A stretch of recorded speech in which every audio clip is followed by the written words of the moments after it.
Welcome. I'm Ben Capron, and this is the Specialized Podcast, where we go behind the curtain to talk to the riders and creators working hard to make your ride better. I'm excited to announce that my friend and colleague, Ben Edwards, will be guest hosting this episode, and he's got none other than Remco Evenepoel, the phenom that's revolutionized road racing. Remco's been with Specialized since he was a junior when he racked up the TT and the Road Race World Championships, and he's been with us ever since, winning on one-day classics, grand tours like Vuelta a España, and doing what no other male cyclist has ever done before when he won the TT and the Road Race back in Paris. Settle in, listen to this amazing conversation between Ben Edwards and Remco Evenepoel. Welcome to the Specialized Bicycles podcast, and today we actually have a very special episode of the podcast with two special guests. We have Leo Menville from S Racing, one of our road liaisons, and of course, we have Remco Evenepoel, our double gold medalist, four-time world champion, here with us today. Welcome, guys. Thanks, Ben. Thank you. So before we dive into, I think what has been an incredible season and goals for next season, let's first talk about the big news. What people are calling, the transfer of the century. You're making the move from Soudal Quick-Step, where you started your career, to Red Bull Bora Hansgrohe. Talk us through that decision for you. Why now? Why now? I think it's a decision that's been made not like from one day over the other, but like it needed some time to really make the final call, let's say. And Red Bull joined the team last year, if I'm not wrong, about 1.5 years ago. And I really saw the team growing in terms of how many people that are working there, quality of the team. Just the whole environment looks really professional and really good at this moment. And it was, of course, with Red Bull coming into this team, that there's a lot of money input as well, but also just a lot of knowledge. At some point for me it was just the logic move, and I think for me it was the right time to make the move. 7 years at Soudal Quick-Step, which is a pretty long period. I've started my career there, had some very beautiful moments, very beautiful victories, also some down moments, but mostly good moments. So now it's time for something new. I'm getting 26 in January, so it's not that I'm seeing the end of my career, but it's coming closer than it was like 3 years ago. So I think it's the perfect time to have some new wind, fresh air, new people around me, and new mindsets as well. So I think it's perfect time to move. Yeah, that's actually incredible when you think about it. Okay, 26, you've been with that team since you were a junior. 7 years, and then you mentioned some of the results. I mean, an incredible time with that team. Yep. Incredible success and an incredible period. I'm sure you're very proud of. I'm sure they're very proud of. 4 world championships on the road, 3 in the time trial, Grand Tour win, Monument wins, best young rider at the Tour de France. I mean, incredible batch of results there. And so when you talk about that kind of getting set up for the next half of your career, maybe, and is it really about finding that environment that feels like a fresh start for you and where you can make that next step? Yeah, I think so. Of course, I'm quite used to the way that Soudal Quick-Step works. So for me, it's going to be about exploring new environment. But I'm usually quite a flexible guy, so I think I'm not having much troubles with getting myself into a new team with new people around me. So of course, there's a few people joining me as well from the team, so it makes it a bit more easy. But I think, once the December camp has passed, that I did some training rides with everybody, some proper contact with mechanics, soigneurs, DSs, I think I'll be pretty easily and soon into the rhythm with that new team. But I think, it's really the right time in my career to really have a change and try to step up a few levels. So I think that's why we made this move. We like to say around here sometimes that Remco's actually not going to Red Bull Bora Hansgrohe. He's staying with Specialized. As well, yeah. Yes, I think a lot of people don't know that actually you won your junior world championships on Specialized. You skipped U23, went straight to the World Tour, on Specialized, been on Specialized ever since. You know, we have Leo Menville here, our S Racing Road liaison, who you've always had a close relationship with for a long time now, many seasons. How important in your thinking was the continuity of making sure that when you made that step to another team, it was a Specialized supported team? Honestly, that was like the first thing that I always mentioned. Like, if you want me, we have to race Specialized. So yeah, it was for some teams not an easy task to kind of implement that in their future plan. But then yeah, with the Red Bull Bora Hansgrohe team was super easy because you guys have a longer term contract with them. So in the end, it made things much easier to finalize stuff. But yeah, for me it's just I've been racing this bike, like you mentioned, since the juniors. I think my first half year of the juniors, so my first ever half season as a bike rider, I was racing on a smaller brand, which I even forgot the name. So yeah, I mean, since I rode the Specialized bikes, I've had good results. Like my second year junior was really outstanding, and then every year since then I've won a race. So, and I just feel good on the bike, feel very happy and familiar with the people that are working here with all of you guys, with Mike as well. I mean, yeah, when I come with Mike, it's like I'm speaking to my father or my grandfather, maybe my grandfather, which is good because Mike is, I mean, on a certain age, but he's like super fresh in the mind, right? So yeah, I'm just super happy and proud to work together with you guys for so many years, and of course there's many years to come. So for me, it's the logic thing. Like when I go to speak with a team, it's you have to bring in Specialized or you're not getting me. So well, we appreciate that. We love hearing that. And Leo, let me ask you, you know, being so close to the teams, you know, what were the last couple of years like for you? As you know, you're close to Remco, and of course, you know, you're thinking about Specialized and making sure that, you know, I mean, a generational talent like Remco sticks with us. Yeah, I think it's a bit delicate, right? He was riding for a team riding with us, and taking a decision to move to another one, and sometimes it was a bit stressful for us as well. But yeah, I think we can be proud to have him with us because, like he said, he really wanted to ride with us and stay with us, and I don't think there is a lot of riders doing that, like going to a team and saying like, I want to stay with Specialized and you have to take Specialized or I'm not coming. So he's had a lot of offer, and he decided to go with a team with us, and it's pretty nice, and I think we can be thankful for that. Yeah, I think that is sort of evidence to the way we like to work with teams. You know, we never join with a team or with a rider thinking we're just going to be a sponsor. And here's a bike, you know, put our name on your jersey and go ride. It's always that close partnership, you know. And we talk a lot about the product, and of course, you know, we have the Tarmac, which, you know, we believe is the fastest road weapon out there. The Shiv TT, which you have ridden to historic victories again and again and again. And even working closely with you on developing things like the TT5 helmet and the Torch Remco shoe that we did and launched this summer. You know, people focus on the products. But can you talk a little bit about the people around Specialized and how important they are? You know, I'm thinking of people like Leo, thinking of Leo in the wind tunnel, of Jason Williams who does the fits with you. You know, how important are the people that make up Specialized? Well, I think the most important thing is that everybody has the same mindset, like we have to make the rider better. So whenever I have a chat with Leo, whenever I do a bike fit with Jason or testing with Leo, it's we can always discuss in a good way.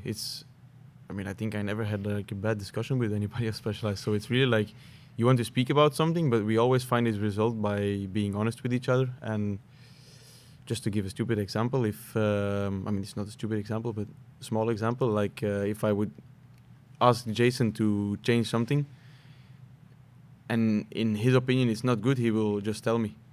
Whether I accept it or not, he will just tell me, and then we'll discuss it even further, and then we come to the results. But it's like everybody listens to each other, but everybody also gives their honest opinion.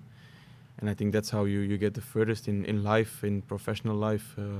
So it's like this work ethic and this honesty Is that the right word? Yeah, Honesty? yeah, Oh, yeah. man, my English For is sure. good. It's good. It's really good. So it's really important, and I think it's something that I've really learned over the years. Of course, when you're 18, 19 years old, it's pretty difficult to always have like these serious conversations. But now I'm 25, almost 26. I mean, it's something that you learn over the years, and I think that's also why we have such a good relationship between myself and the brand. Is that, I mean, we've always been honest towards each other, and if a tire is not good, or if it's the handling of a bike is not great, I'm just gonna say or tell it. Best example is going from the TT4 to TT5 helmet. Yeah. At some point I said, guys, I need something else, because if I want to become the best time trialist in the world, we need to have a helmet that is perfect for me. TT5 came out, and I think I've not lost a TT since then, Yeah. almost. Yeah. So, I mean, it's been quite a process for that helmet, but Mhm. in the end, results are there, and then Yeah. then it's good. Yeah, yeah, it's great. It reminds me of something, a video you sent us after you won the World's Time Trial in Glasgow. Yes. And I think you were 5 minutes off the podium, and someone just grabbed your phone and said, "Hey, would you say something to the crew at Specialized?" And you said, "Hey, thanks for the great work and congratulations to everybody. Now let's get faster. Now let's get back to work." And I think that competitive spirit is something that the brand shares with you.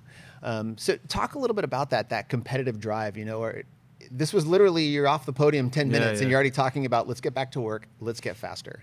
Do you get to enjoy the wins and the victories, or are you just like always, let's get faster? No, I think I've really learned to enjoy them a bit more, because it's like you say, if you come off the podium and you're straight away thinking about what is next, it's good, but it can also drive you like too far. So at some point, it needs to stay in between human limits of being relaxed, but also being professional. So probably now I will make the video like 1 or 2 days after the event, so not on the day itself.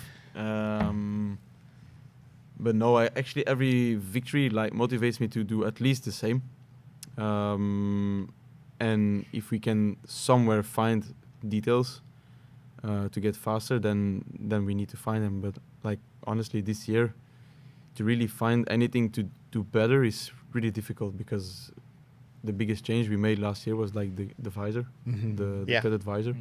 And that helped a lot. I mean, if you see the differences in the gaps of my TTs last year and this year, it's Yeah. like 10 seconds more Yeah. on average terms. So I think at this moment it's really difficult to go further, but I also know that. So then it's more about the bike, wheels, all this kind Yeah, of stuff, because yeah. my position, I have a really good power output, and I have a really good, let's say, CDA number, like a low one, because otherwise I would not go that fast. Yeah. So my power output and the CDA is like in great balance.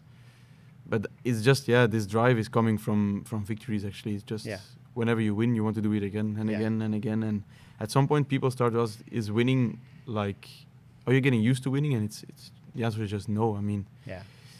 I think the best example was myself going from Kigali to the Europeans this season, 2 days in between, and then being ready to go for the win again, winning, and then 3 days later was the road race, and then going again and try to win. 1 week later, Lombardia, trying to go again. It's like, I'm really driven by the winning feeling, and I think that's something that we share with Specialized as well. So it's, luckily, we like to win. So Yeah, we do like to win. I think you're right. Exactly. I think you're exactly right. That's why there is a lot of that.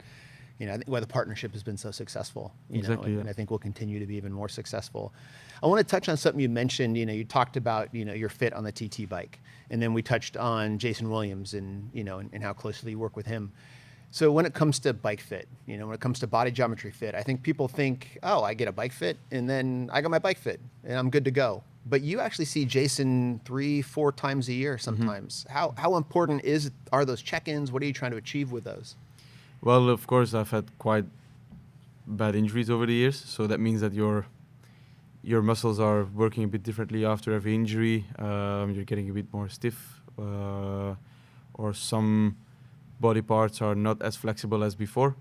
So that's something, if I really had a bad injury like I had last winter and also the year before, then I really want to get checked up, because I think it's important to see, is the shoulder still the same on that position, or is it like cramping up, or is it like sitting in an unnatural position?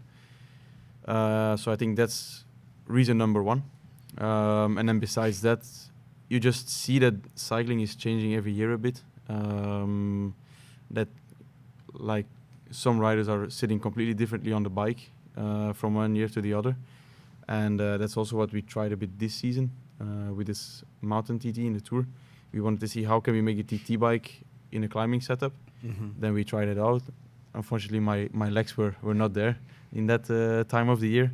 So, but like on training, it felt really good. I was feeling really powerful on that bike. But just during the race, it didn't really come out. So, yeah, for me, it's just like looking for these small things because, yeah, like I mentioned already, I started at 19, but I'm now getting 26. I've had so many more, many more kilometers in the legs in my body. It's a completely different body that is sitting here today compared to 7 years ago. So it also means that your position needs to change on the bike. And I think that's the main reason why we do it. And not really looking for any crazy changes, but just like this, let's say like 1 millimeter more to the front or a bit more down, or dropping the saddle, the nose of the saddle just a bit more down to have this different type of turning of the leg. So yeah, we're just looking for all small details, but I think it's never a big change. Yeah, that's a great thing any rider can think about, right? I mean, the body's so dynamic. You don't want to have the bike fit for the rider you were a year ago or 2 years ago. You want the bike fit for the rider you are today. Yeah, exactly. Right. I think the biggest change we tried to make or kind of copy was like to have the movement of the legs more or less the same from the TT bike to the road bike, because especially for the type of rider that I am, I'm riding a lot on a TT bike. So it would actually also in the Grand Tour, if you have like a TT the day before a mountain stage, it can, let's say, kill your muscles a little bit to ride on a TT bike before, like half an hour really full gas, and then the day after is like mountain stage, where your position is completely different. I think it can really do something with your body and your legs especially. So we try to copy it more or less in, the ways that it's possible, of course, with the limits, UCI limits and stuff. But it's something that we tried, and in the end, it worked out well because like my bike position has been changed just before the Tour, and it was pretty difficult to get used to it in the beginning. But I think during the Tour and especially now in the last part of the season, I really got used to it. So it's all these kind of things to really have small improvements, and I think every year I've been quite successful on all types of positions that Jason already put me in. So I think for the moment it's always looking for these small changes to, let's say, have a bit less pain here, less pain there, like all these kinds of stuff. And it sounds like a lot of that relationship is just really built on the trust you and Jason have created over working together for the last 4 or 5 years. Yeah, 100%. I think if Jason makes a change, I don't even ask why. He's just, okay, I'll sit on it. Yeah. You take the measurements and then we see the numbers. And he really made big changes. Biggest change, of course, was going from 172.5 cranks to 165. First on the TT bike and then on the road bike. And I think since then I've been winning my TTs every single time. So since that moment, I just could trust him blindly. Oh, that's awesome. Hey, let's talk. You mentioned, the year 2025 and, the mountain time trial on the Tour, but let's go back to, I guess, December 24 when you had that wreck, and like you talked about before, you had the crash at Basque Country, earlier that same year and had to fight back for the Tour where you eventually got the Best Young Riders jersey and another world championship, the time trial. When you have that accident in December, the word for me that comes to mind is resilience. You had initially there was the pelvis at Lombardia, and then the accident in the Basque Country, and then you got hit by the postal van. At a certain point, you line on the ground going, "Are you kidding me again?" Where does the resilience come from to say like, well, all right, I'm going to climb the mountain again, and I'm going to get ready again? Yeah, to be honest, like this time it was really tough actually, because it was the same shoulder. 5 months or 5-6 months later, and it was like a quite severe injury, like dislocated collarbone, 2 ribs, scapula, hand, wrist. It was quite a lot was broken. So I think this one was really difficult to fight back from because I had like 5 weeks off, first training ride on the ground.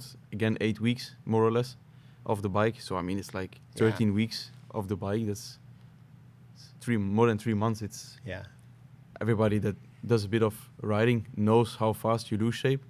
So 3 months for a professional, I mean, it's like you're 1 season behind, more or less, compared to others that are training properly for 3 months. So for me, it was more like, I'm always the type of guy that can fight back easily, but this one was more difficult because I was not in shape, and then I had the crash. Like with Basque Country, I had to rest for like 3-4 weeks, but I was I was in a good shape at that moment because I was really close to my peak form for the Ardennes. So then it's easier to come back, but this one was pretty tough. So at some point, I just thought that I was not going to race at all this season because the injury was that bad. Yeah. Then in the end, we managed to come back in April, but it was quite in a rush, and in the end was also maybe not the smartest move to make to race that early. But in the end, I had like a win and a 3rd place, so it was quite a nice comeback.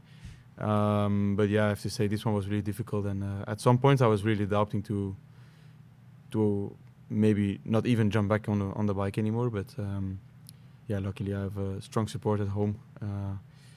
From my wife, from my family, and we managed to come back. But I think they know how important they're to me. So I should not repeat myself every single time. So they know it, but of course, it was for sure without them it was not possible to come back on this level for sure. Yeah. Well, I mean, the comeback has looked pretty good. You know, I know it had its moments, but boy, it looks pretty good. So, Leo, on your side, you know, when you're working with Remco or any of our World Tour athletes, you know, you're making sure that they have the shoes they need to perform. You're making sure that, hey, when someone wins a big race, they get a fancy white Best Young Riders bike or a World Championship bike, and keeping those close relationships.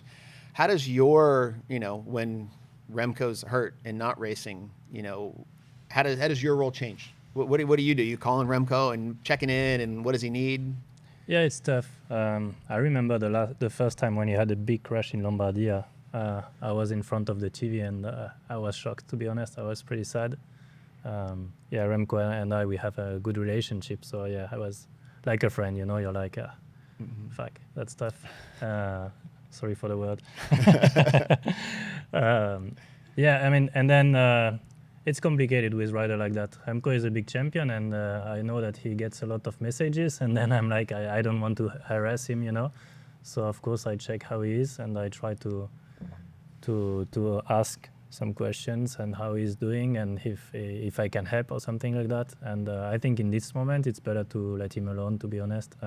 At that point he really needed the family, and he knew that he had our support, but it's better if it comes from him, and if he needs something from me than me going to him and asking something. So I think he really needed the time to recover, and then he started to reach out to us again, and then when I got some messages, I knew that he was back in shape and that we had some work to do again. So it was first it's tough, like him. I mean, for us it's also like a pity, he's like I said, big champion for Specialized. And then if we don't have Remco, we win less. And we like to win. Yes. So, and then we wait for him to come back. And we started to work again. Like we scheduled, like we said, the bike fitting with Jason. And we started work again to prepare for big goals. So let's talk about that first race back. Brabantse-Pijl. No offense, Remco, but on a 2-up sprint between you and Wout, who has won bunch sprints, won bunch sprints at the Tour. Yeah. I don't know how much money was on you to win that race that day in a 2-up with. Talk us through those last sort of 10K. Yeah, it was actually pretty crazy. Of course, I was super excited. Like, this race is one of the closest to my home, and many fans coming out because it was on a Friday for one of the first times. So Friday afternoon. Kids were out of school, families just came all together to watch the race. And of course, I think like Leo said, we saw each other in Sierra like a few weeks before. We did the shooting and of the new shoes, and then on the bike as well. So it was like, I was really feeling back into the rhythm, feeling like a proper professional cyclist. So. And then coming into this race, like somewhere inside of me, I was like, "Wow, if I could win, it would be like amazing." But I knew that my shape was not great, or not at the best at that time. But I just had so much motivation, such a big adrenaline during the whole race that I just could go over the limit every single time again. And yeah, just going with wow to the finish line was. I mean, I must say, from kilometer 2 to 1, or let's say from 1.5 to 300, it was really like a 4, 5, 6% uphill drag. And I knew if I wanted to have a big chance in the sprint, I needed to push it till the finish line. So I really went to like that 450, 460, 470 watts Yeah. pace, which for him would then be probably 500 or even Yeah, a bit more, because yeah. I think we are about 15 kilos of difference. And then I knew, okay, he's maybe going like over this, like going a bit more in the lactate than myself, Yeah. and then I might have a chance then make it a slow sprint to really have like this acceleration. Yeah. And in the end, yeah, it worked out, and I won. So it was like, I mean, I couldn't believe it. Like it was a pretty tough period before with the injury, and then I think the best friend of my father passed away. So it was like a really like hard time for all of us. And then to win my first race back was just Yeah. amazing. And yeah, I think then it gave me a lot of motivation for Amstel as well. And then Ardennes were coming, so Yeah. it was the perfect way to start.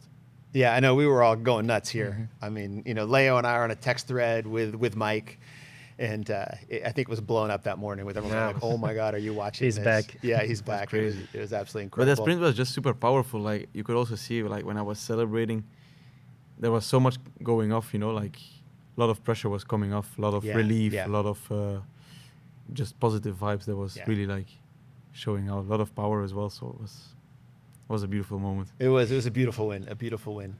Hey, so let's talk a little bit about then getting into the tour. And you know, you started off riding incredibly strong, Yep. and then you had that amazing TT victory, and then it seems like maybe with, you know, what happened? Was it the accident catching up with you? Maybe trying to come back a little bit too fast? And what made your, you know, was your decision to hop off the bike on stage 14 really about, hey, I got to save the rest of my season, and now's the right time to make that choice? Yeah, well, so I did preparation in Sierra in May again. Then I went Dauphiné, and Dauphiné was pretty good. I think I ended fourth, won the TT. But already there, it was not great. Like Tadej and Jonas riding off was something that we kind of expected. But then I was really in my head to become third. Then also not being able to follow the pace of Florian Lipowitz. Then. And also, I was just losing a lot of time in the last 2 to 3 kilometers. So then, after that, okay, Dauphiné finished, went to Tignes. But there, actually, trainings went really bad. Like, every effort training, I just had to stop after a few minutes because I just couldn't push. I just couldn't build lactate or push through it. And at that time, I was not really panicking, but I was more like, it's not a good sign. So then the training camp, we did it a bit more easy, no hard trainings, just riding. I did the nationals, and then nationals were actually good. Won the TT and then second in the road race. But also in the road race, I could feel like it's good, but it's not where I want to be at this moment. Of course, yeah, Tim Wellers won the race with a phenomenal solo attack. But normally in this race, I should have been able to go at least with him. So I already didn't feel like I was super. Then had some days of rest at home, went to the tour, and like you mentioned, the first 10 days I felt great, but really like I felt like this is the year I can become second. Yeah. I had the rest day, then the stage at Leo's home in Toulouse. I was feeling super good that day, and then the day after I woke up tired body, like really just tired because it's actually kind of a habit that I have, is that I always take the stairs the morning of a stage Really? to go down. And I mean, not if it's 8 floors, Yeah, but yeah, like 2 yeah. or 3 floors. I'll take the stairs to kind of warm up the legs and warm up the body to see how everything is feeling. And I had kind of a heavy feeling in the legs. So then we did the stage, arrived on the first climb. I dropped from the bottom, but then I was like always 1 minute behind. Managed to come back in the descent, and then it was finished on what's the name again? Otakam. Yeah, it was the finish on Yeah. Otakam, I think, where Tadej went off like after Yeah. 2 kilometers into the climb, and then the day after was the climbing TT. That morning, my legs were like rocks, you know, like Yeah. really like you could like it was the same sound. It was the same sound. Like if you would hit my legs, it was like this. Yeah. So went down to breakfast, couldn't really eat. Like I just felt like my body was just out of energy, like completely out of energy. Then went to the start, did my warm up. Everything was feeling okay. Off the start ramp, after 3 kilometers, we turned up the climb, and I was just 1 kilometer was going well, and then I just completely blew up. Like I couldn't push more than 350, which on a TT like that is not normal. Should Yeah. be going for me like between 420 and 440, but I just couldn't. So I was really like struggling to the finish line, trying to make it over. Then Jonas passed me like 100 meters to go or something. Managed to keep the white jersey, but like with, I don't know, 15 seconds, 20 seconds, something like that. And then I was just like, okay, maybe it's just a really bad day. Might be tomorrow much better, and then maybe I can fight back. But then from the start in Gap, I think started was in Gap. No, it Oh, was in Po. the Pyrenees. Po then. Yeah, it must be Po. Yeah. From Po and then this whole valley to the bottom of Tourmalet. Tourmalet. Yeah. Yeah. I was already struggling. Like every time that the bunch went a bit longer, I just lost positions. And I was like, it's really not a good sign. Yeah. We turned up on Tourmalet, I straight away dropped. Like I couldn't push more than 300. Then Pascal Incorn tried to motivate me and pull me through. And then after 2K, I just said to him, Pascal, makes no sense. You can go. I'm going to speak with the cars. And then Klaas, my personal DS, was in the car, and I just said to him, look, I'm very sorry, but I just don't have it. And then the guy said, just stop, because it will make no sense to keep emptying. And I wanted to keep going to just see how it would end up. I mean, how it would end. But they just told me to stop, because you might just end your season if you keep going, or destroy your season. So then I stopped, and in the end, it was a good decision. But it was like my body wanted to keep fighting, but I just couldn't. So, Yeah. or let's say my head wanted to keep fighting, but just Yeah. the body couldn't.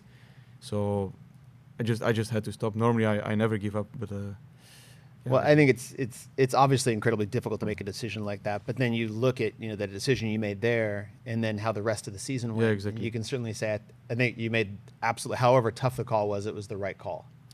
I mean, it's actually what Klaas said to me. Like he was like, with the arm out of the window and then smacking the door, like, but not in a bad way, just to kind of motivate me. And he just said, if you stop now, you will have a great end of the season. And that's the only sentence that I remember from that day. Like, if you will stop now, you will have a great end of the season. Yeah. And then I said, okay, we stop and then we see how it goes. And in the end, then had a small break, went on altitude together with Umi, 3 weeks in Livigno, just away from everybody, only training and trying to reset together. And then, once I got back into competition, the worst result I had was second. I mean, I got second in Britain, won World's TT, second World's Roads. I mean, won again, second again. So let's talk about a little bit of that.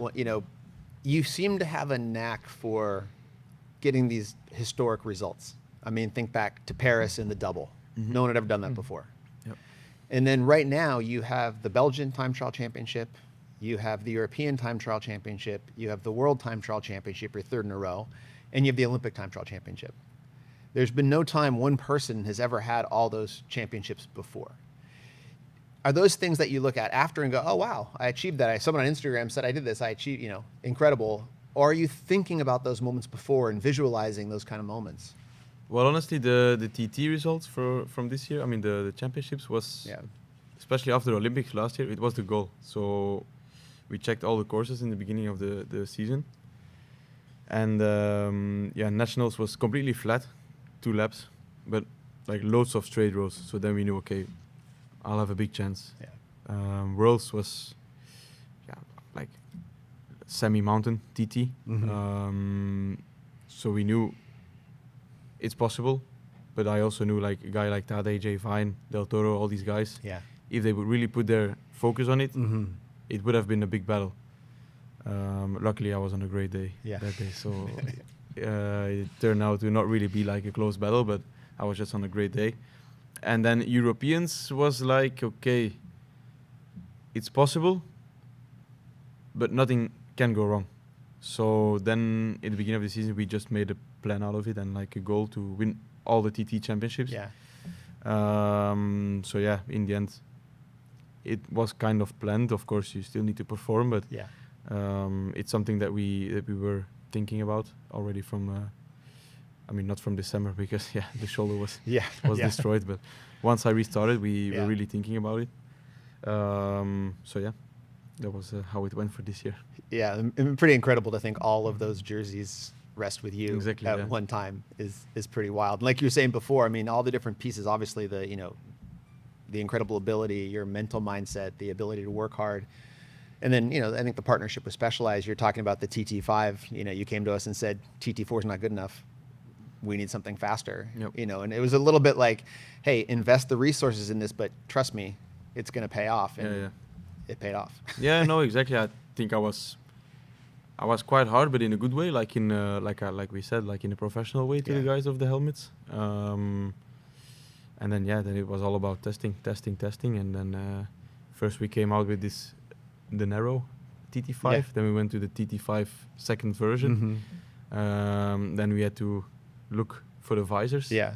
And then we end up with the one that I mean, since we cut the visor, I've won all my TTs. Yeah. Like, yeah.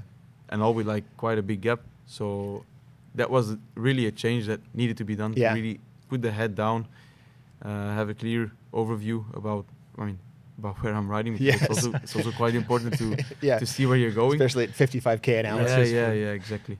But I mean, it's all the changes we've been making on the helmet and on the TT bike on the shift was Yeah.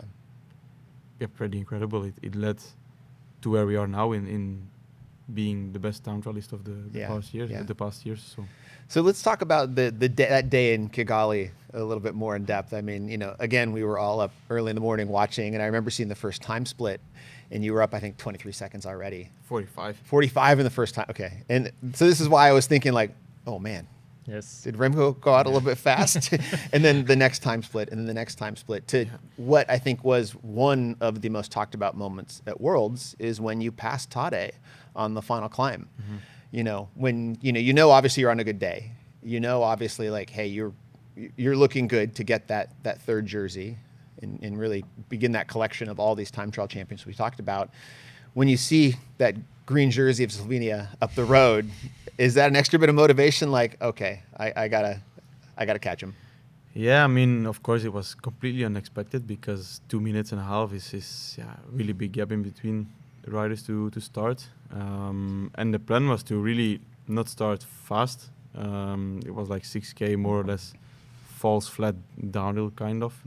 And then we started to go up and down. I mean, then the real terrain started. So we actually had like one extra point on the course that was on that big roundabout that we passed twice. So we came Yeah. down, went left, and then we came down Mhm. again and also went left on the way back. And there somebody was standing there, and they told me I already had like 18 seconds at that point. It was like after 6.5 kilometers, so Yeah. it was like huge. So I was like, that's not possible. I've not been pushing more than I was supposed to do. But I felt on that first part that I really had to hold my power down because I could have Yeah. pushed like way harder. But then you never know what happens. So everything controlled, going to the top of where the first intermediate was. Mhm. And man, I saw that time and I was like, 4.5 seconds. I thought it was like 4.5, like 4:45. Yeah. But then in the car I said, you have like 45 seconds, but we do whatever we need to do. I was like, 45 seconds, that must be wrong. So then Yeah. I just kept going. Uh-huh. But then on the second split, you could clearly see the screen Yeah. because it was like the line where they Mhm. took the time, and the screen was like 50 meters ahead. So there I could clearly see, okay, it's Yeah. like 1:15 something. But I knew that at that point it was like 10K slightly downhill. So Yeah. in that part there was no big difference going to be made. Mhm. So it really was a tactic to go really fast over that double climb where Mhm. the 2 time checks were. Yeah. And then second time check, it was like a long drag towards the top, and I saw the cars, so I was like, no way. It's impossible because 2 minutes and a half on this course, Tadej is going to be up to fight with me. He's going to be up there. So, but I really saw that green jersey, but it was quite far away. Yeah. So just kept the focus. I mean, no, actually before there was like this moment that we had this U-turn, like on the furthest part of the course. So we had long downhill U-turn. But I was coming like 500 meters from that turn, and on the other side of the road I could see Tadej. But I kind of calculated in my head like, man, that's not 2 minutes and a half. That must be like 1 minute less. So then I knew like, okay, I'm coming quite close probably. And in the end it was also like 1 minute, because then when we were on top of the climb, I think I had like 140 on him or something, or 142. So yeah, then they started to say to me like, look, we are not going to focus on Tadej anymore because it's going to be a fight with Jay Vine. So that was actually very good coaching, because I mean, why being focused on the guy ahead of you when there's somebody closer in the standings? So then I just kept doing my thing, tried to recover a bit in that longer downhill, and then on the second last climb I saw him riding and I was coming closer and closer. And then in the car they were already telling me like, don't get crazy, do your pace, because it's too easy to now just overpace and then still blow up. Because they also knew that Jay Vine did a really fast last 5 kilometers with the cobble climb. He did a really fast climb. So yeah, then we arrived on the cobbles, and still I was going crazy. Like the first, when I saw him and I saw that I was coming closer, it was the only mistake I made in the race, is to go really fast over him. Like it was better to just consolidate, and then on the false flat part, then just really smash it. But now I went really fast on the steep part, and I was riding a 62 single. So I mean, there was a really big gear for like 12-13% on the cobbles, and then I had to recover a little bit. And then once it got flat, I just tried to keep the speed, and then I pushed it again. And but I mean, it was quite an unbelievable moment. Tadej is the best rider from the last, what is it now, like already 5 years, like 4 or 5 years. So it's, I mean, he's like the reference, right, in modern cycling. So to be able to catch him on a course that suits him very well as well, because I think if he would have this great day, he would for sure become second in the TT like this. It was just unbelievable. But I mean, of course, I was doing my own race, so I was not really focused on Tadej. I was just doing my race, and if it would be somebody else starting in front of me, I would also try to come as close as possible or catch him. But yeah, of course, it make it with social media and everything gets it gets a big deal. Gets bigger than it actually is. Because then the week after we all saw again how great of a rider Tadej is. So I think it was a very beautiful moment, but it was nothing more than that, you know. There's big respect between himself and myself, between us. So I think you can only respect a guy like that. And even for sure, if he's on a bad day, you're not going to make fun out of him, you know. So I just did my thing, and by accident I overtook him. So by accident. So, I was just I was doing your race, doing your day, and you had a great day, and that was the time. It's a fight with yourself, you know. It's okay, you can have a tight battle with somebody else, but 9 times out of 10 is just the fight between yourself and the clock, and that makes it tough. If you're on a bad day, you can really get smashed. So So you talked about the next week, you know, and the great ride Tadej had on the road day, and then you look at, you know, really the World's Road Race, Europeans, Lombardia, they were sort of carbon copies of each other, you know, with Tadej attacking, and then you drilling it for about 40K with a bunch of people hanging on before you drop them, you know, and you come in and get second behind Tadej.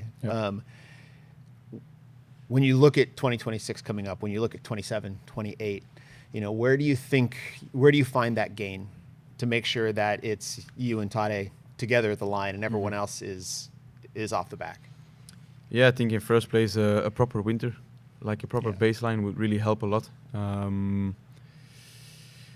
Because I think every cyclist knows how important those 4 or 5 months of just training, getting the base in, a lot of kilometers, a lot of hours is very important to just recover between the races, not just to be in shape, but especially to recover. So that's going to be number one. Try to not get run over by a postal van. So that's going to be goal number 1. I'm glad you can laugh about it. I mean, at some point you have to laugh about it, right? It's in the past. I'm still doing what I love, and I mean, still alive as well. You know, it's I mean, I don't want to make it bigger as it was again, but a lot of people, I mean, they die in in crashes and in traffic accidents. So I got another chance, so that's why I'm grateful. So that's going to be that. And then, of course, I'm changing team, having a new coach who is analyzing like all of my last years, the races as well with Tadej. Now in the last few weeks, so we know more or less what needs to be done. We did a lot of testings in the APC as well. So I think, we know at what point we are at and what we have to work for, or at which points we need to pay some more attention than others. But I'm pretty confident everything's gonna be all right. Of course, Tadej is also probably gonna improve. Hopefully not, but that's hard to believe. there's a big chance that he's still gonna improve. So I mean, it's up to us to just come as close as possible. But like I mentioned, just have this proper winter, proper season. Hopefully, no bad luck. If I look at the seasons 22 and 24. I mean, 24 I had the collarbone, but like I said, I was in good shape, so I could come back pretty quickly from that. But also 23, actually. 23 was like a great season. Yeah. Without any big injuries. So, and I mean, especially 22, if you look at that season, I had a proper winter, I had a proper spring classic period. And then the end of the season was just outstanding, winning the World Tour, becoming World Championship. So I've shown to myself and to the people that if I have not much bad luck, that I really can be up there. Yeah. So I'm just hoping for that, and then it's up to me to believe in the training strategies of my new team, of my new coach, and then just hope that everything is going to be all right. But of course, I think I know what to do. I'm also eager to really improve myself, and then it's all about hoping for the best. Yeah. So speaking of that new team, this is a team that's stacked with talent. Some really incredible riders. What's the feeling of knowing, hey, you might roll into July with that kind of squad behind you to support you, not just in the flats, but not just the crosswinds, but when the road points uphill, to maybe look in a group and say, I have 4 guys here. Does that give you a lot of confidence? Yeah, exactly. I think I know that there's many guys with huge potential. Guys with a huge palmarès as well. If somebody like Primoz is just also one of the best from the past few years, and in my opinion, he has been the best Grand Tour rider together with Tadej of the last years. Yeah, like 200 Vueltas he won. Feels like that. Yeah, I think he has 4. Yeah, he has 4. 4, and then and the Giro, and then second. I mean, it's amazing, right? Yeah, like an amazing resume in Grand and Tours. all the 1 week races he won. Yeah. So for me, it's like one of the best stage race riders from the last 10 years. Yeah. So these guys, knowing that these names are in the team, just also motivates me to bring out the best version of myself every single time again, because knowing that they are here, it also shows that I need to be ready, because otherwise there's somebody else to take that leader spot, So it's that's motivating. And also, like you mentioned, going. I remember in the Dauphiné last year, there was this one stage that we were going to. I think Lenny Martinez won this stage, and then it was Jonas and Tadej behind, and I was together with Jurgensen like 4th and 5th or something. So we're really close. I think it was the last stage of Dauphiné actually. We arrived in the valley, and I had one guy in the breakaway with Paré-Peintre, but then there were like 3 or 4 guys of Red Bull around me. So I was like, man. I'm alone, and these teams are like with 3 or 4 or so. Then, I mean, knowing already what was going to happen a few months later, I mean, it was motivating. Like I could think for that evening, it was the only thing I was thinking about. Man, imagining being in that train that we would be 5 to go on the last climb. Yeah. So I think it's only going to be this extra motivation for me, and I think every motivation that I get from outside things is only good for my energy, my power, my motivation. So it's only going to help. Just I want to sort of set the stage for everyone of where we are. So we're here in Morgan Hill, right? And this is, I think, your 4th time to Morgan Hill, 5th maybe? I saw the schedule that Leo sent me, but I came here in 19 as well. No, did I come in 19? Yeah, you came in 19. You came in 19, It must be like 19, then 20 there was... 20 we didn't go with COVID. 21. Yeah. No, did I come here when I was world champion? I'm not sure actually. Actually, I think you did, because I think we had quite the internal celebration around that. But anyways, multiple trips Yeah. now you've Fifth taken. or here. sixth. every year. Yeah, I think maybe it's fifth fifth or or sixth sixth. time. Yeah, Yeah. So a lot of time in the wind tunnel. But I was hoping, Leo, you could tell us a little bit about in the camp here, Yeah. where Remco's here with some of his new teammates. What's the team trying to achieve? Well, we go to the wind tunnel. We do some testing. The team is coming with their guys, and they try some equipment, and we try some positions and Media stuff. media stuff like There's some media stuff. like we do now. Yeah, yeah. We try to have some fun as well. It's also nice, to see the employees and everyone, and because I think Remco is an example also for the employees, and it's also nice for the employees to meet Remco and to strengthen the relationship with the brand. Yeah, but the main goal is the performance. We cannot say everything, of course, but we spend a bunch of time in the wind tunnel. We always do some body geometry stuff, bike fittings, fit, yeah. and New bike, of course. I'm riding SRAM Yeah, for that's the right. first yeah. time Yeah. in many years. So yeah. Mm-hmm. Yeah, every year there is something new. Last year it was the visor, I remember. It was a funny visor that we tried here. Yeah. And then, it's always nice when you work on something and then, you have the final product and it works. Yeah. we worked really long on that visor. I Yeah, remember. yeah, There was yeah. like this.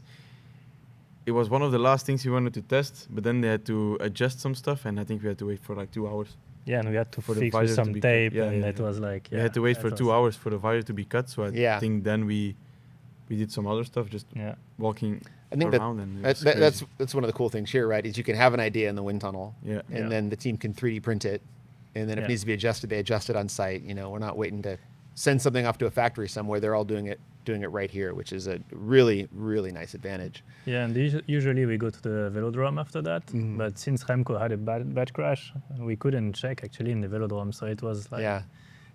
we didn't know what to expect, and we saw in the result Well- that it was a good choice. Leo, it works. Yeah, it works. It works. It works. So, speaking of all the things we have to do this week, how busy everyone is, and there's probably a photo shoot or a wind tunnel testing session that you need to run off to, Remco. I just want to say thank you so much for taking the time in a busy camp to sit down with us and tell us about, what happened in 25, talk us through some of those races, and then, give us a little of the inside scoop on the switch to the new team and what 2026 has in store for you. Just everyone at Specialized is so excited for 2026. We can't wait to cheer you on, be that tailwind behind you, Yep. whether it's the TT or the road races, and keep proving, keep innovating together, and keep getting faster. So thank you so much for joining us. Yeah, no worries. It was a pleasure. Awesome. And thank you to Leo. I know you need to take Remco to get him kitted up, get in the wind tunnel or something. So Thanks to you, Ben. yeah, thank you both for joining us. Thanks. So thanks for joining us here at the Specialized Bicycles podcast. That was a pretty incredible deep dive with Remco Evenepoel and Leo Menville on how 2025 took shape, the switch to the new team, the big news, and what 2026 looks like. So we hope you all tune in to all the big races in 2026, and maybe we'll see you at the races. Thank you.